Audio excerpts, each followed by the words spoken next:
Good morning. Oh Dubai uncle രാവിലെ തന്നെ good morning അയച്ച് ഫാമിലി ഗ്രൂപ്പ് ആക്റ്റീവ് ആക്കുവാണല്ലോ. ഇപ്പൊ തുടങ്ങും ചാറപ്പറ മെസ്സേജ് വരാൻ. അതെ, അടുത്തത് ഈ മീശി അങ്കിള് കാരണം പ്രാവ് റോസാപ്പൂ കടിച്ചു പിടിച്ച് നിൽക്കുന്ന ഗുഡ് മോർണിംഗും കൈതച്ചക്കയുടെ മുകളിലും താമരയുടെ മുകളിലുള്ള ഗുഡ് മോർണിംഗ് മാത്രമേ എന്റെ ഗ്യാലറിയിലുള്ളൂ. ഇന്ന് അതൊക്കെ ഇരുന്ന് ഡിലീറ്റ് ആക്കണം. Good morning. ജാഡ ആന്റി പിന്നെ മലയാളത്തിൽ മാത്രമേ ഗുഡ് മോർണിംഗ് അയക്കൂ. കൂടെ കൈ കൂപ്പുന്ന ഇമോജിയും 2 റോസാപ്പൂവും കാണും. അമ്മ എന്തോ ടൈപ്പ് ചെയ്യുന്നുണ്ടല്ലോ. ഗുഡ് മോർണിംഗ് ആണെന്ന് തോന്നുന്നു. ഹലോ, എല്ലാവർക്കും ഗുഡ് മോർണിംഗ് ഉണ്ട് കേട്ടോ. എല്ലാവരും ചായയൊക്കെ കുടിച്ചോ?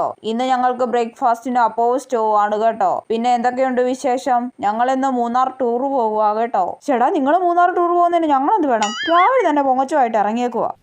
തൊമ്മനങ്ങളുടെ പിന്നെ ആരെന്ത് പറഞ്ഞാലും തംസം ഇമോജി മാത്രം ഇടാനേ അറിയൂ. ഈ ഇമോജി ഇടാൻ ആരാണാവോ പഠിപ്പിച്ചത്? ഈ ശീതളപാനീയം കുടിക്കാൻ പാടില്ല, കാരണം ഇതാണ്. ന്യൂസ് അങ്കിൾ രാവിലെ തന്നെ ഓരോ ന്യൂസും കൊണ്ട് വരാൻ തുടങ്ങി. ഇങ്ങനെ അയക്കുന്ന ന്യൂസ് കണ്ടിട്ടാന്ന് തോന്നുന്നു അമ്മ ഓരോ മണ്ടത്തരങ്ങൾ ഇവിടെ പറയുന്നത്. ചേടാ, അമ്മ ഇതുവരെ ടൈപ്പ് ചെയ്ത് കഴിഞ്ഞില്ലേ?